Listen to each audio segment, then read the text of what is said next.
Alright, so this is the third video, and I'm gonna assume that you finished your sketch.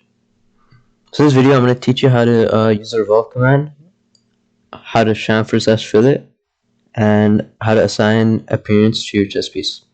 So if you're on this screen, you wanna do finish sketch, and then go over to the revolve command right here, and select the axis. So this axis we want to revolve, and there we go. Press OK, and here we go. We also might want to remove the picture at the back, the tracing picture, so you can just exit out the canvas or press the I and it'll just go away. So what we want to do now is add, since some of these edges are kind of sharp, we kind of want to round them off. So in the sketch that I did, there's not that many edges I need to round off, but this one is kind of sharp, so I kind of want to change it. So I'm gonna press F for fillet and click on what I want to fillet. So this edge.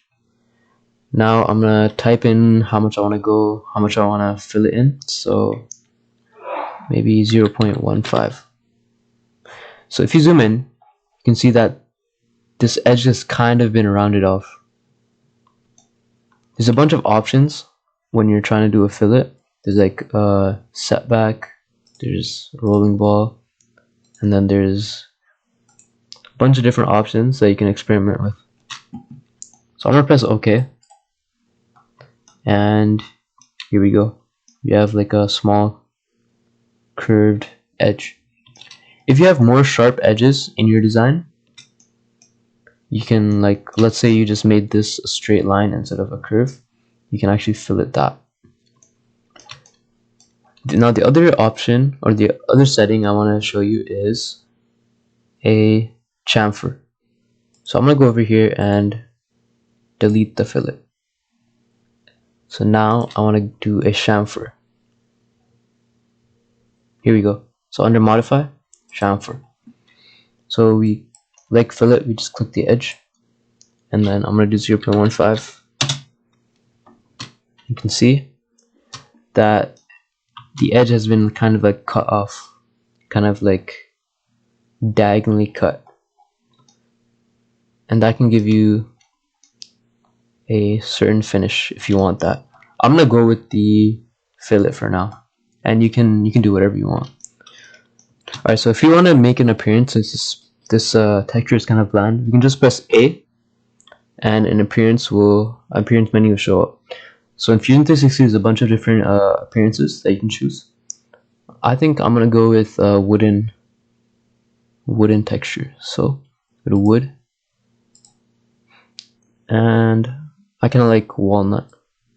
So I go to walnut, and you know, this is a bit too dark. Maybe bamboo. So there you go. That's one appearance. There's other other materials you can use, like metal. I'll go into metal. Brass. This looks nice. Some of them they're not on your computer, so you're gonna have to download them. And I'm gonna use brass. This has like a shiny appearance. Once you're done all that, you can press close, and you can make your sketch invisible, and there you go. That's your finished pawn.